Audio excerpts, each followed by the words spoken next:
모든 미전도 종족회의로라는 제목으로 말씀을 드리려고 합니다. 그래서 아마 여러분들이 미전도 종족이 무엇인지 들어보신 분들도 많이 있을 것이지만 한 번 더 제가 여러분들의 그 형편에 맞추어서 그렇게 말씀을 쭉 한번 드려보기를 원합니다. 흔히들 우리가 개신교 선교의 아버지를 하면 1793년에 인도에 간 윌리엄 캐리라는 사람을 듭니다. 그 사람은 영국 사람이었습니다. 개신교 선교는 상당히 늦게 출발했는 셈입니다. 로만 가톨릭 선교는 아주 빠르게 출발을 했죠. 종교개혁이 1517년 마르틴 루터라는 사람을 통해서 일어나면서 그 종교개혁을 통해서 유럽의 대부분의 나라의 기독교, 로마 가톨릭이 기독교로 그렇게 되는 바람에 로마 가톨릭은 엄청난 많은 교인들을 잃어버렸습니다. 그 대신 로마 가톨릭은 그때부터 힘써서 유럽이 아닌 다른 세계, 아시아, 또 남북 아메리카, 또 아프리카 이런 식으로 다른 곳으로 진출을 했습니다.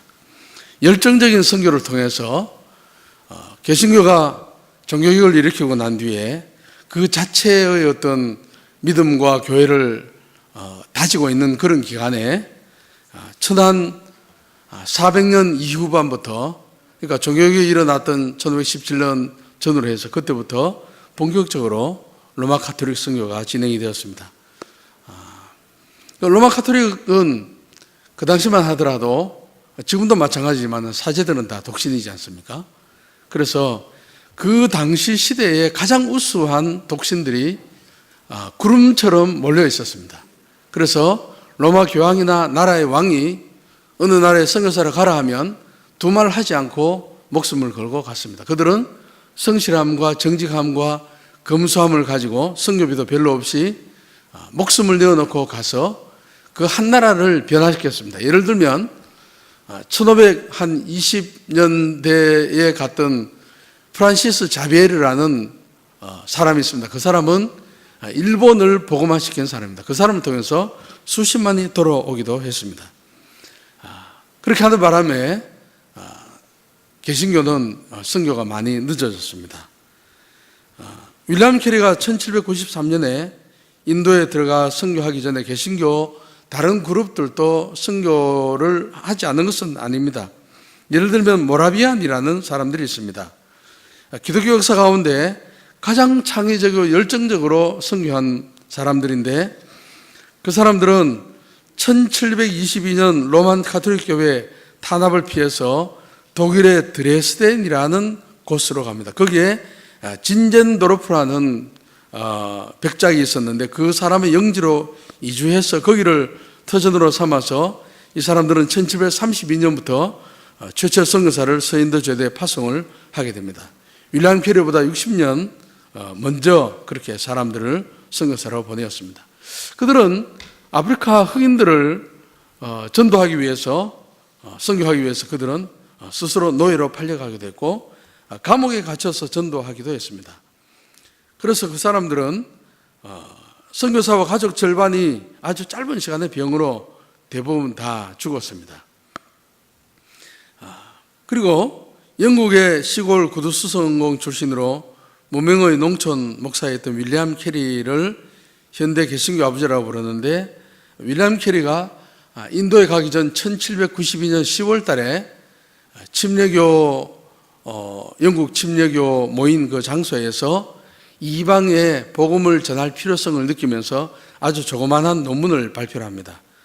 우리 A4 용지로 한 38페이지밖에 되지 않은 아주 긴 그러한 논문을 발표하는데요. 이방인의 개종을 위하여 사용해야 할 방법에 대한 그리스도인의 책임에 관한 연구라는 긴, 이것 때문에 바로 그 사람을 개신교 선교의 아버지라고 부릅니다. 그 짧은 논문에 그는 주님께서 주신 지상 대명령에 대한 연구를 했고, 그리고 지금까지 기독교 교회가 역사상으로 흘러오면서 얼마나 많이 복음을 전했는지, 그리고 모든 대륙별 각 나라별로 총 인구와 기독교인을 조사하고 한 그런, 인터넷도 없고 자료도 별로 없었던 그런 시대에 농촌의 젊은 촌뜨기 목사가 많이 배우지도 못한 그런 사람이 그러한 어마어마한 논문을 발표했던 것이죠. 그래서 그 작은 논문 때문에 그 사람을 개신교 선교의 아버지라고 합니다. 그 당시는 어땠냐 하면은 하나님이 인간을 구원하기로 작정하셨으면 우리 인간을 통하지 않고도 얼마든지 천국으로 들어보내실 수도 있기 때문에 우리는 애써서 이방에 나가서 전도하지 않아도 된다는 잘못된 신학이 퍼져 있었던 때에 윌리엄 캐리는 세계 복음화를 들고 나왔습니다. 그래서 윌리엄 캐리 이후에 세계 선교는 두 가지 방향으로 가게 되는데, 하나는 국가 단위 중심의 선교를 하고 또 하나는 추수 신학 중심의 선교를 하게 됩니다. 국가 단위는 뭐냐면은 여러분들 알다시피 국가는 국민과 영토와 주권 3요소가 있는데, 유럽 열강이 다른 아프리카나 아시아나 이런 데를 지배를 하면서 자기들이 국가 단위로 지배를 하다 보니까 선교도 국가 단위로 하게 됐습니다. 원래 로만 가톨릭이 선교사를 보낼 때 그 나라를 점령하기 전에 군함과 해군과 군대와 선교사를 동시에 보냈습니다. 똑같은 배로 그렇게 보내고 있습니다. 이제 그렇게 하다 보니까 그 사람들이 나라별로 다른 그 아시아나 아프리카에 있는 또 남아메리카에 있는 이러한 나라들을 포르투갈이나 스페인, 나중에는 영국, 프랑스, 또 독일, 뭐 이런 유럽의 열강들이 그렇게 지배하면서 나라 단위로 그렇게 지배를 하다 보니까 선교도 국가 중심 단위로 그렇게 하게 되었죠. 두 번째는 추수신학이라는 것이 있습니다. 그건 뭐냐면은 우리가 같은 씨앗을 뿌릴 때 동일한 씨앗을 뿌렸다 할지라도 많은 추수를 할 수 있는 곳으로 선교사를 많이 보낸다. 그 미국 사람 중에 도널드 맥가브라이라는 사람인데, 그 사람은 자기 아버지가 인도 선교사였고 자기도 인도 선교사 출신이었습니다. 그 사람은 60이 넘어서 미국에 돌아가서 풀러 신학교의 세계 선교에 대한 그 메카를 만드는데 아주 그렇게 귀하게 쓰임 받은 사람입니다. 선교제 한 30년 정도 있다가 나이가 60 넘어서 미국 돌아가서 어마어마한 선교 운동을 일으키는 그 사람입니다. 그 사람이 이제 그 주장한 이론이었습니다. 청중들의 반응이 많은 곳에 선교사를 보내자라고 그렇게 했습니다.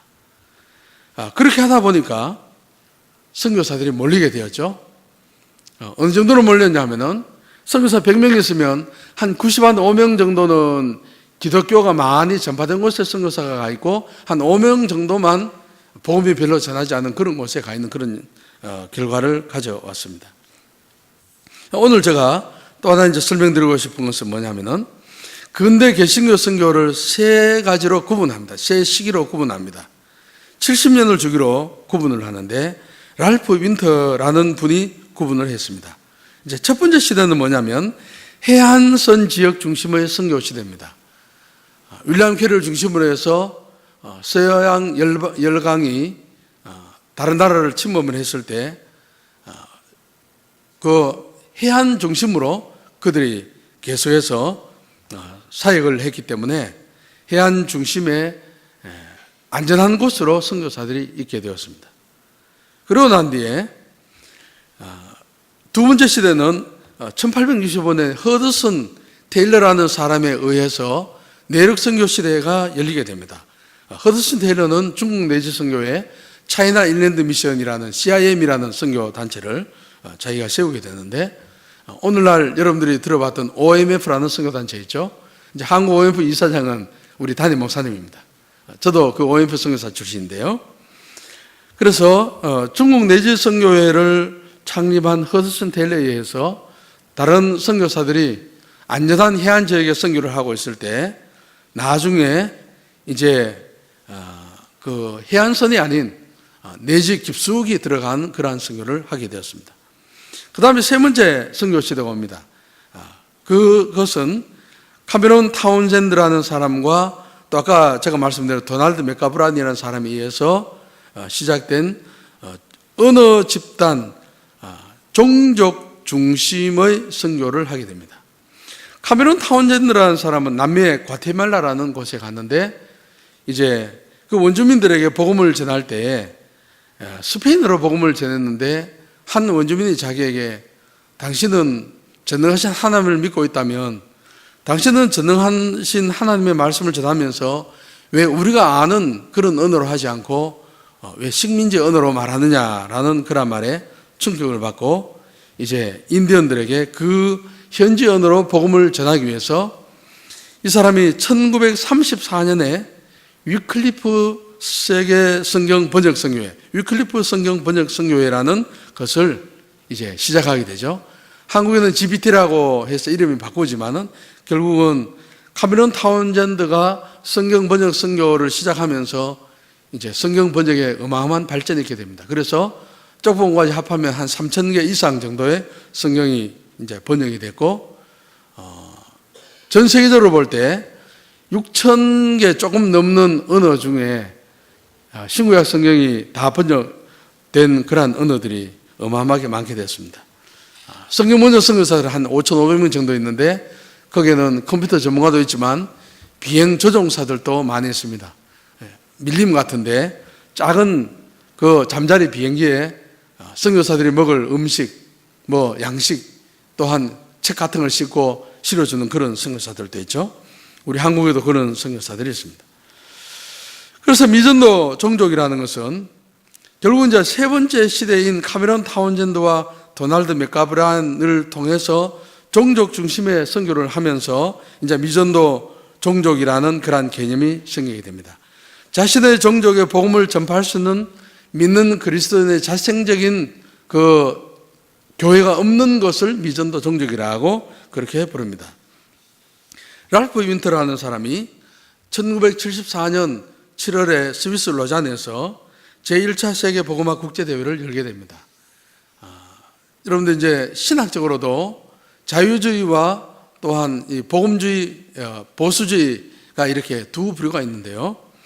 1973년에 WCC라고 에큐메니칼 운동, 자유주의 쪽에 있는 교회들이 선교 대회를 하면서 충격을 많이 받고 1974년에 빌리 그레함을 중심으로 해서 이제 복음주의 진영의 세계적인 그 복음 전도 대회를 열게 됩니다. 그게 바로 1974년 7월이었습니다. 그때 랄프 윈터가 미전도 종족에 대한 것을 본격적으로 거론을 하면서 1934년 카메론 타운젠드 그리고 그 뒤에 도널드 맥가브란이 이야기했던 종족 중심의 선교 개념이 본격적으로 부상하면서 온 세계 선교에 퍼져나가기 시작한 것이 1974년 7월 제1차 로잔 세계복음화 대회 이후부터 그렇게 됩니다. 종족은 많이 있습니다. 한 10만이 넘을 수도 있습니다. 왜냐하면 한 종족 안에도 수십 개의 작은 이 관련 종족이 있기 때문에 그렇습니다. 그러나 선교학에서는 그 많은 종족들을 엎쳐서 12,000개 종족으로 통일하기로 하고 보통 그렇게 사용을 하게 됩니다. 자, 그러면 우리가 세계복음화라고 할 때 성경이 말하는 세계복음화의 개념이 무엇인지 제가 잠시 말씀을 드리겠습니다. 지금은 세계 인구가 73억이 넘습니다.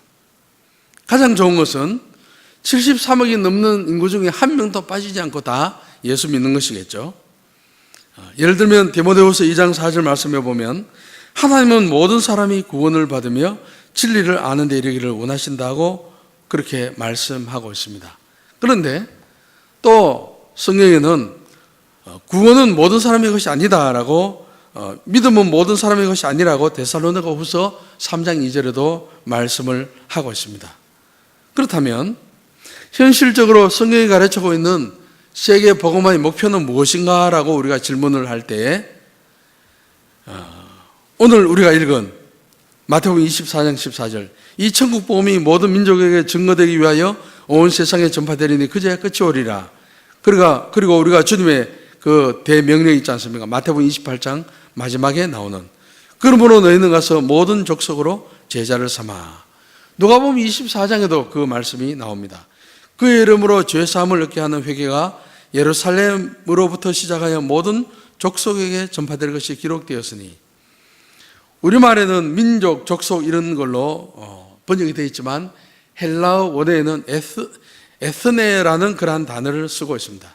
오늘 우리가 잘 아는 단어로 번역하면 그거는 뭐냐면은 부족입니다. 부족. 원래 우리는 단일 종족입니다. 남북이 단일 종족입니다. 그러나 다른 나라는 단일 종족이 아닙니다. 태국만 하더라도 한 105개의 소수 종족들이 있습니다. 인도네시아 같은 데 가면 한 2, 3천 개, 인도 가면 더 많습니다. 한 나라 안에 옷도 다르고 사람 모양도 조금씩 다르고 언어도 다르고, 인도 같은 경우는 공용어만 하더라도 18개 정도 됩니다. 언어가 수천 개가 됩니다.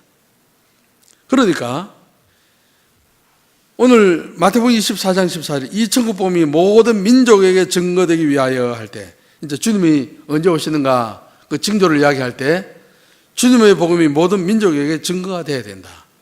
그것은 세계에 있는 모든 각 개개인에게라기보다는 그 부족 하나하나에 복음이 전파되면 주님께서 오신다는 그런 말이죠.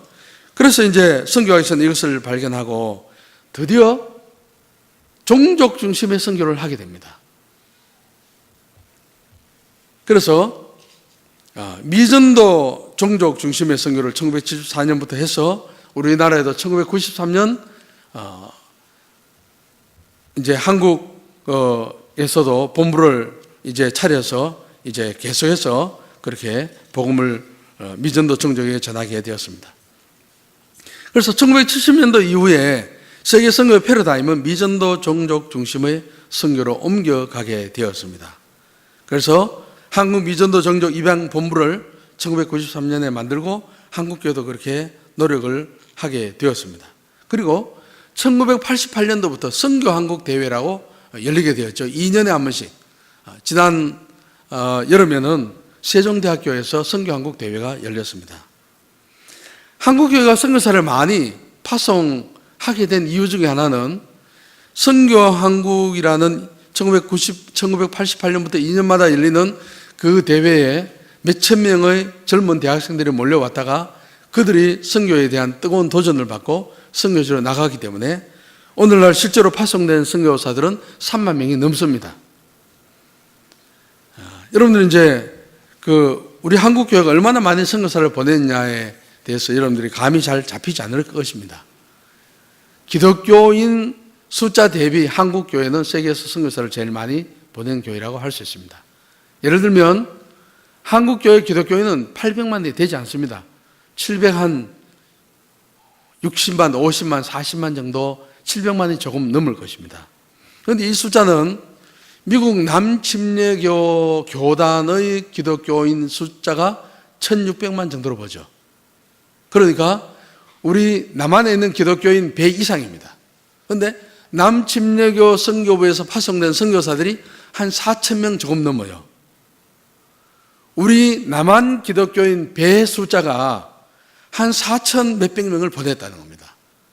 그런데 우리 남한 교회가 해외 선교사 보낸 숫자는 3만 명이 넘으니까 미국 남침례교보다 인구 대비, 교회 예산 대비 훨씬 많이 보내고 있다는 것을 알 수가 있습니다.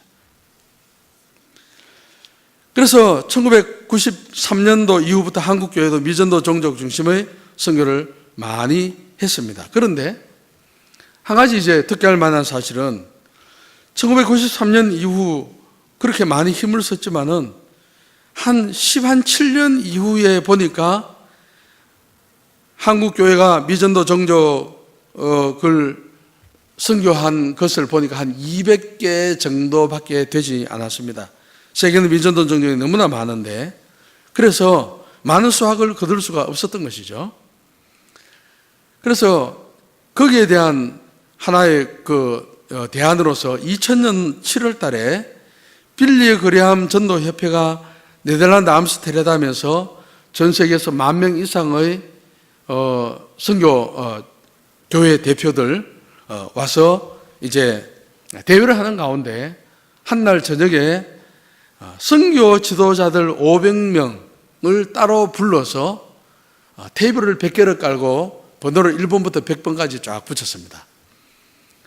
그래서 한 테이블에 5명 앉으세요 해서 500명 사람이 5명 해서 100개 테이블을 앉았는데, 거기에 71번 테이블에 누가 앉아 있었냐면은 CCC 세계 총재, YM 세계 총재, 위클리프 세계 성경 번역 선교회 총재, 예수영화 총재, 미국 남침례교 선교부 총재, 세계에서 내놓으라 하는. 그래서 이 5단체를 다 합하면 선교사가 5만 명 이상 됩니다. 그런 단체 대표들이 71번 테이블에 앉아 있었습니다. 그때 한 사람이 이런 이야기를 했습니다. 우리 테이블에 앉아 있는 그 선교단체에 속한 선교사들이 5만 명이 넘는데, 아직도 주후 2000년이 되었는데도 아직도 종족이 너무나 많이 남아있다. 1년에 수십억 불의 선교비를 지출을 하고 있는데, 이제는 우리가 힘을 합해서 우리가 가지고 있는 모든 자료를 다 공개하고 함께 손을 잡고 우리가 미전도 종족을 없애기 위해서 본격적으로 선교를 하자고 해서 이 사람들이 1년에 4번 정도 모임을 가지면서 운동을 시작했습니다. 그게 바로 FTT 운동이라는 것입니다.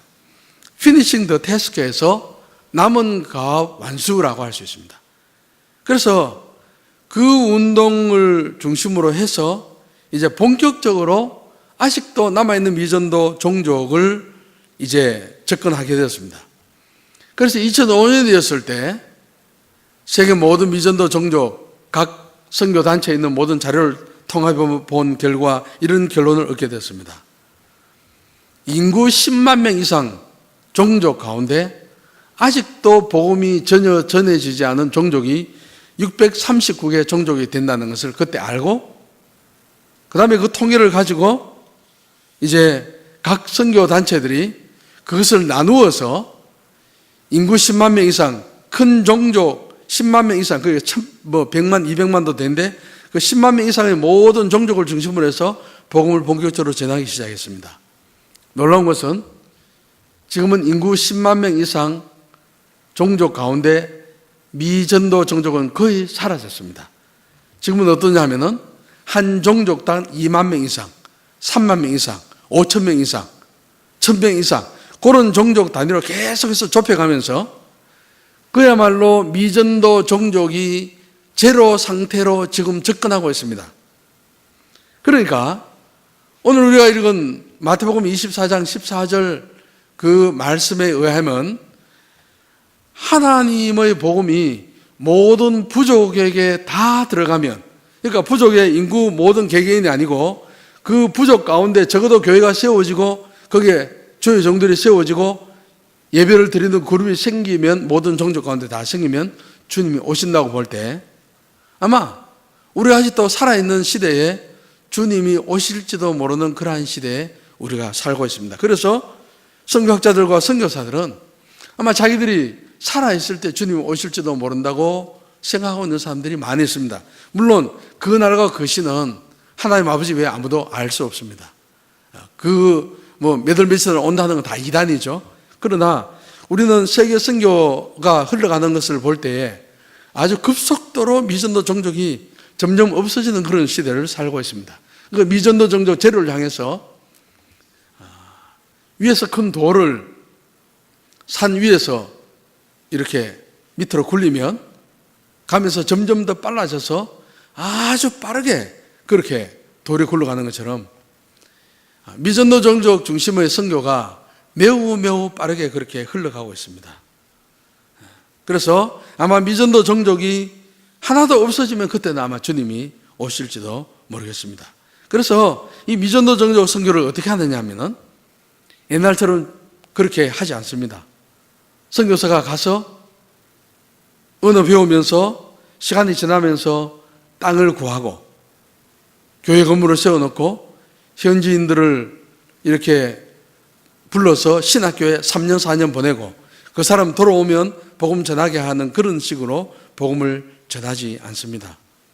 이제는 어떻게 전하냐면은 그 사람을 신학교에 보내지 않고 농사 짓고 그 다음에 고기 잡고 하는 그대로 놔두고 평신도가 사역을 하도록 자기 집을 예배 처소로 열어서 거기에서 예배 드리도록 그렇게 합니다.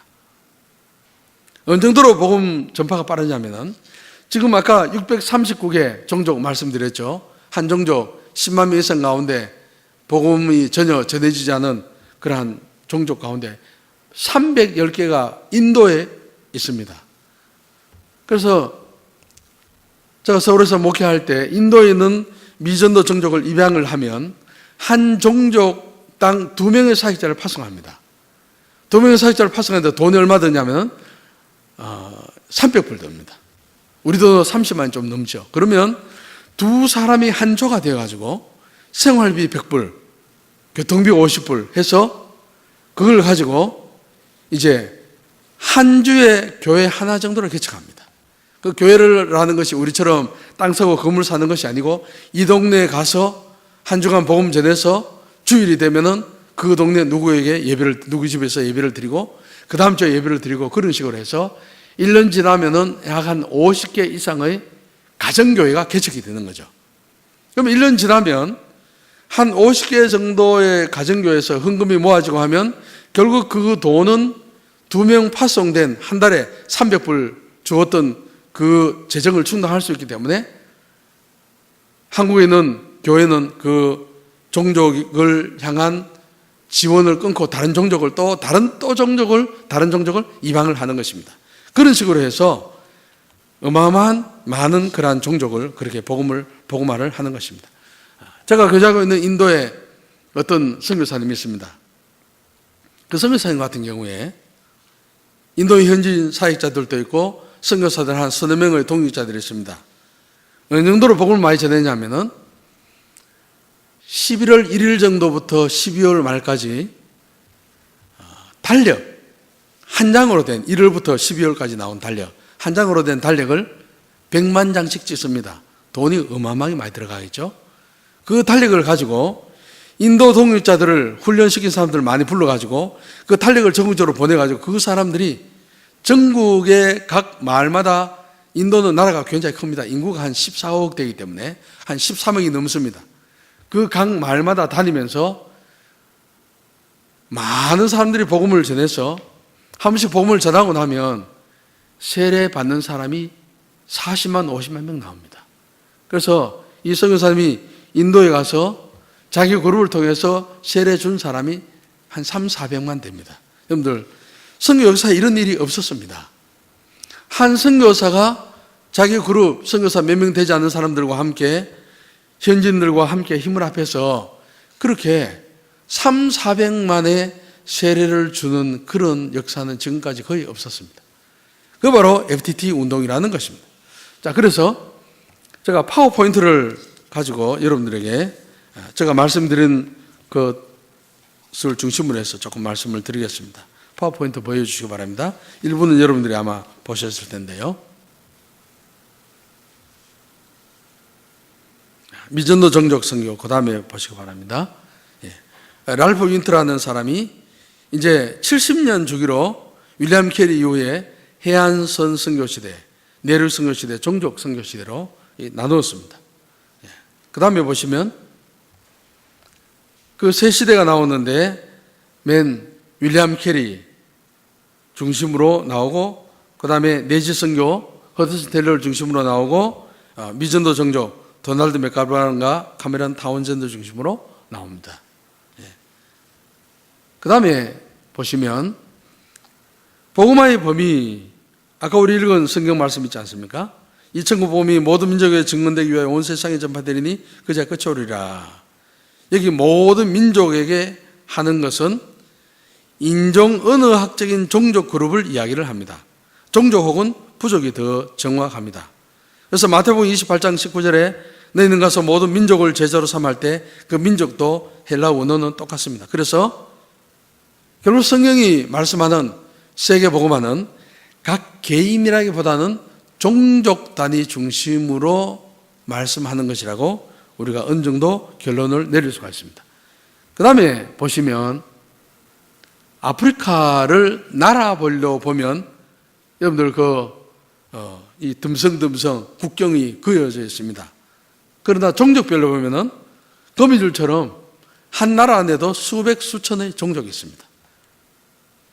우리가 선교로 접근할 때 나라별로 접근하는 것이 아니라 모든 종족, 모든 부족 중심으로 접근해야 되기 때문에 한 나라에 100개의 부족이 있으면 그 나라 복음화를 위해서는 100개 부족의 복음을 전해야 그 부족마다 교회를 세우고 주의 정도를 세우고 예수 믿는 그룹들을 세워놔야 그게 바로 복음화를 감당을 했다고 할 수 있습니다.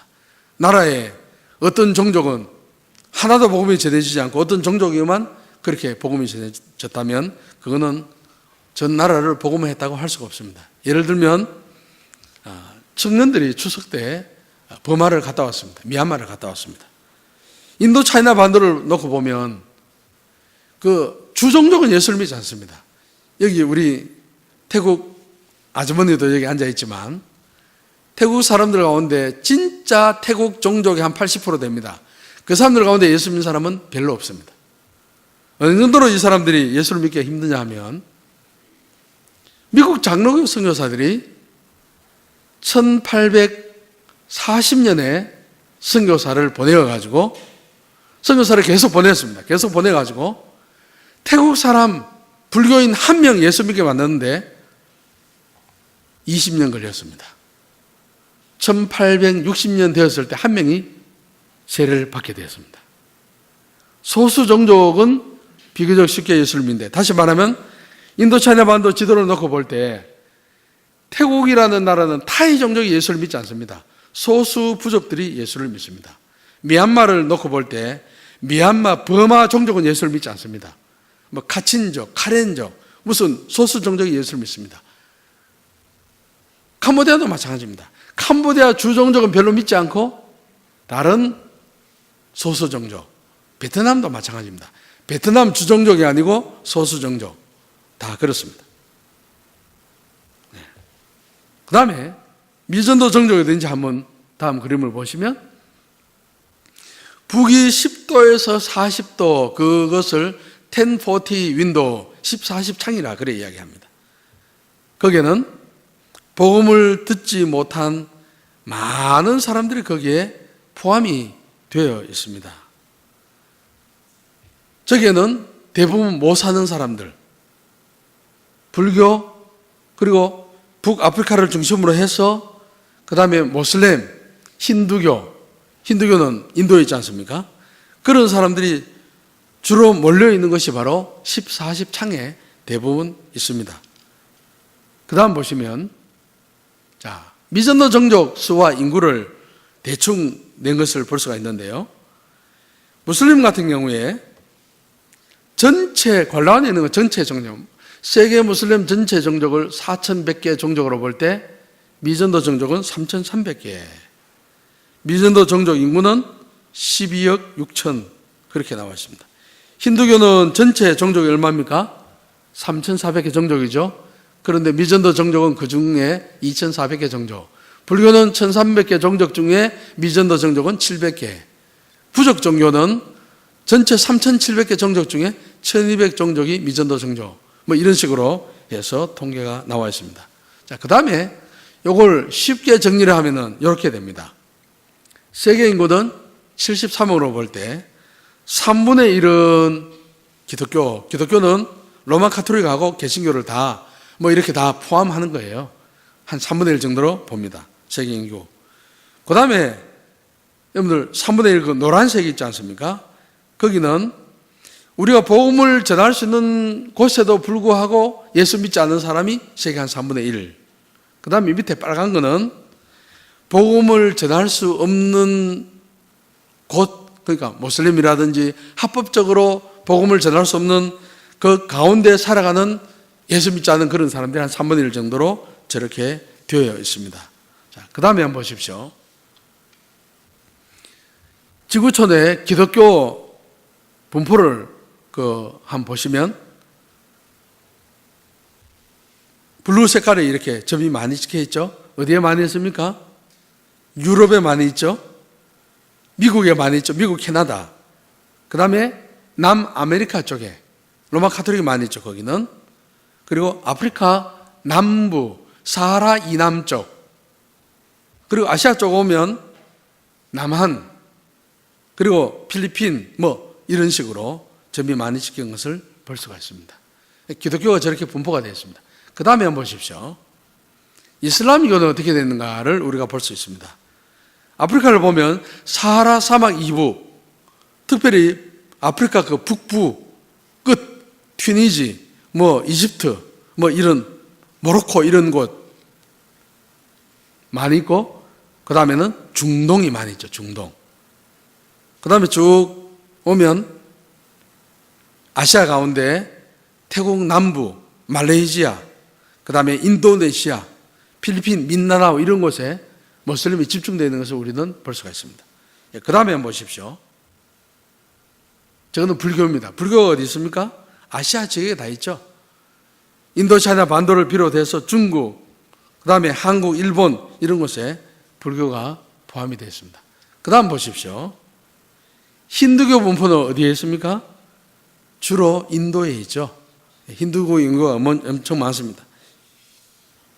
그 다음에 요걸 세 개를 합하면 이슬람, 불교, 힌두교 집중을 전부 다 해보면 색깔별로 저렇게 되어 있습니다. 초록색은 뭘까요? 북아프리카, 중동을 중심으로 해서 이슬람입니다. 그렇죠? 그 다음에 노란색은 뭘까요?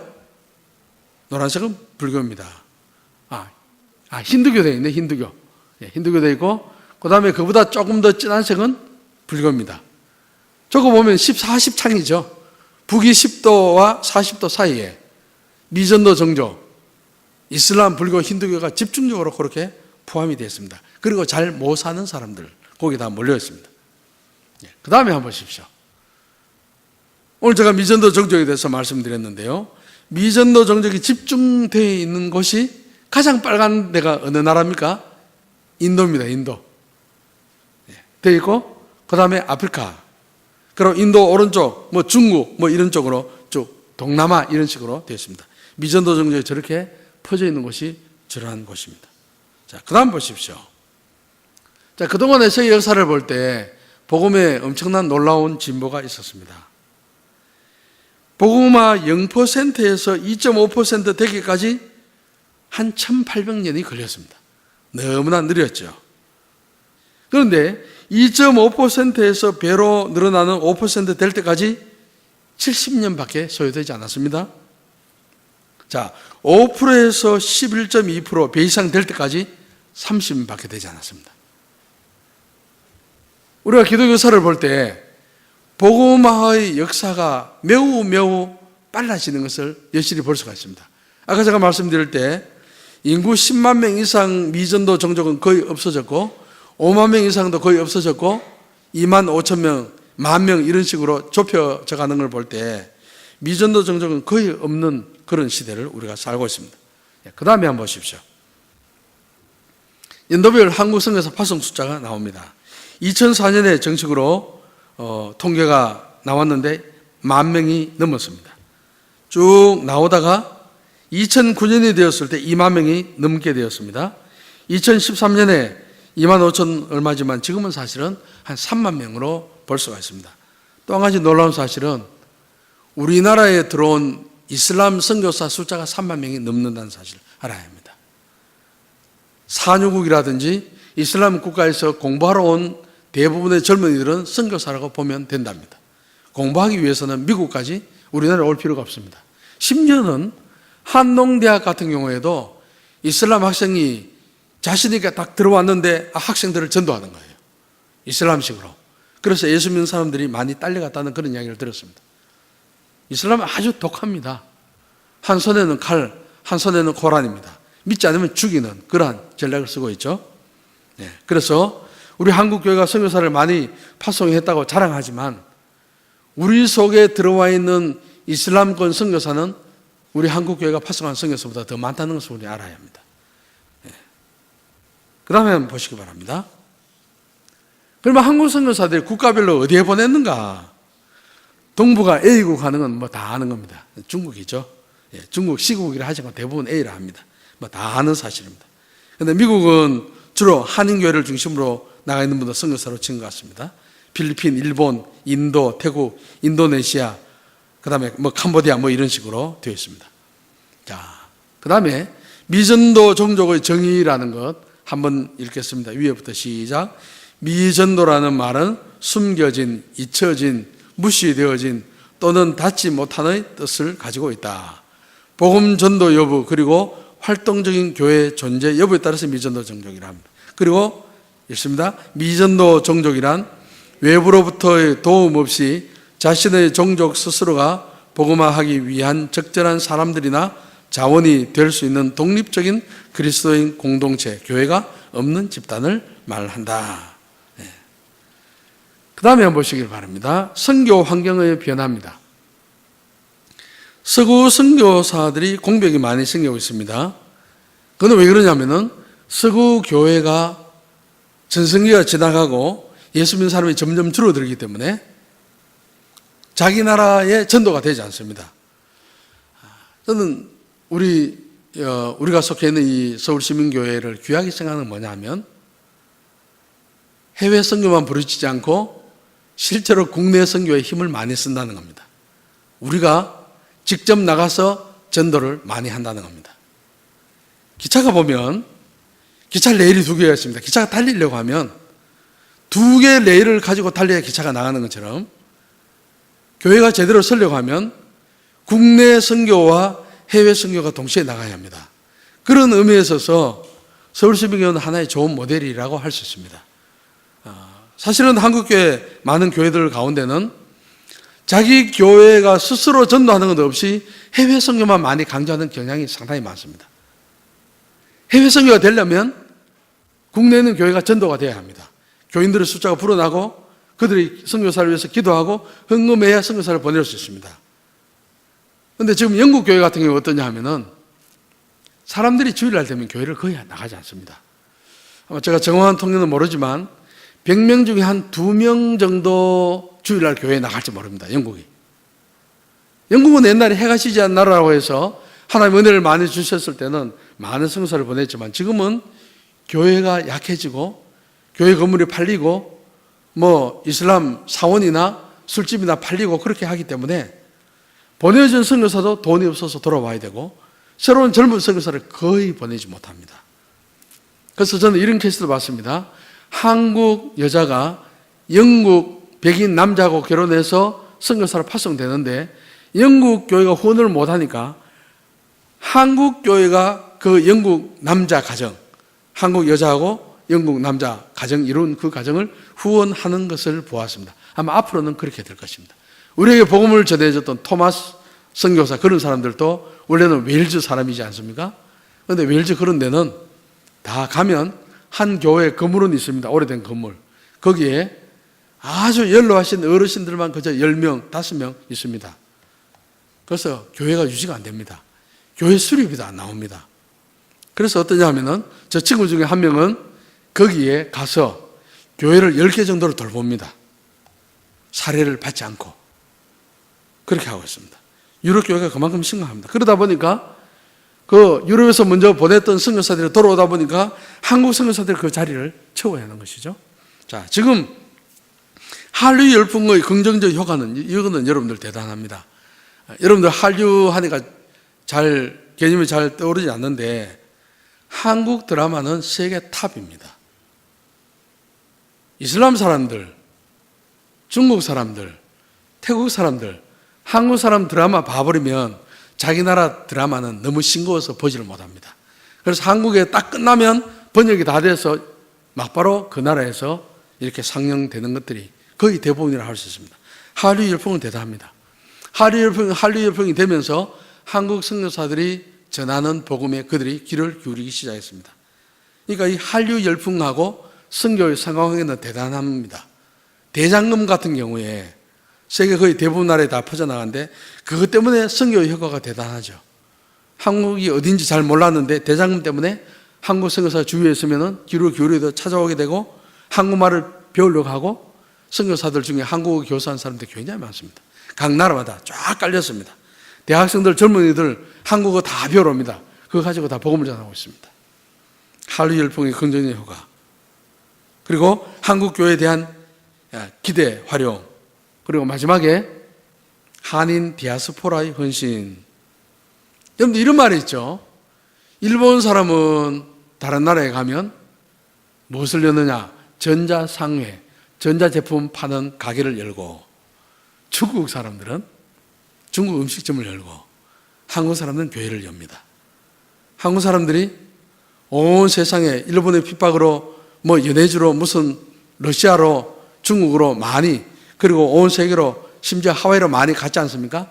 가는 데마다 교회를 오픈했습니다. 한국 백성들 신기가 있습니다. 신기 아시죠? 신적인 기운을 받는 신령한 족속이죠. 그러다 보니까 이단도 많이 있어서 탈이기는 합니다. 자기가 구세주라는 사람들이 한 20년 전에 한 40명이 우리나라에 있습니다. 우리나라는 많은 걸 수출하는 가운데 이단도 수출 많이 하죠. 문선병 이단은 대단하죠. 일본 사람들, 미국 사람들, 이런 사람들, 통일을 믿는 사람들은 아버지의 나라 백성들하고 결혼하기 위해서 우리나라에 몰려오지 않습니까? 결혼식도 상으로 위에서 정해준 대로 한 번도 못 만났는데 강제로 결혼을 하고 그런 것을 볼 수가 있습니다. 이단도 많이 수출하는 나라입니다. 하여튼 대한민국 백성은 신기가 철철 세계에서 가장 많이 넘치는 그런 족속입니다. 유대인들과 함께 저는 그렇게 생각합니다. 그래서 한인 디아스포라들을 통해서 온 세계 복음화가 빠르게 진행이 되고 있습니다. 그 다음에 한번 보십시오.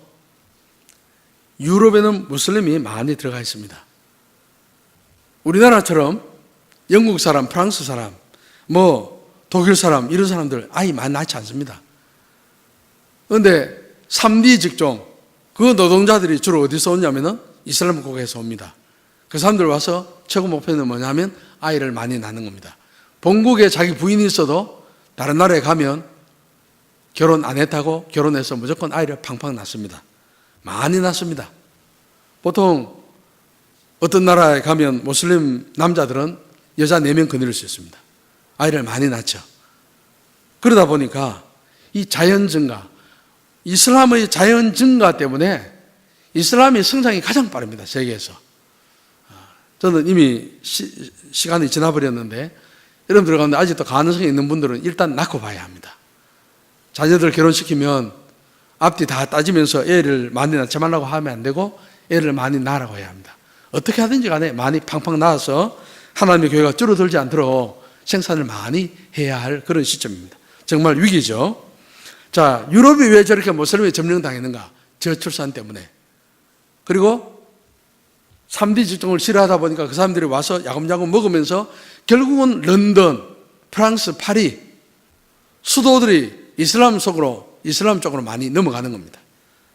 그래서 저렇게 유럽이 이슬람화가 되어버렸습니다. 이슬람화 되어 난 뒤에 테러도 일어나고 무지무지 골치 아픈 일이 많이 일어나고 있죠.